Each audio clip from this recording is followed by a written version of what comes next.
Bugun kalla go'shtdan sho'rva qaynatamiz. Birinchi bu kallalarni yaxshilab tozalab olib, bir suv qaynatib to'kamizda, yana boshqa toza suv solib qaynatishda davom etamiz.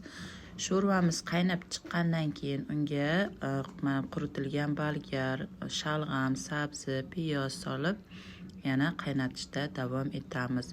Sho'rvamiz juda ham baland qaynab ketmasligi kerak. U faqat milq-milq qilib qaynashi kerak.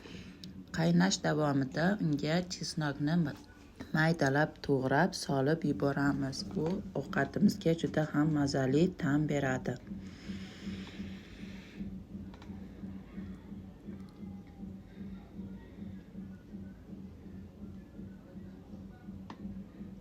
Mana sho'rvamiz 4-5 soat qaynab chiqqandan keyin tayyor bo'ldi. Juda ham mazali va shirin ovqat bo'ladi.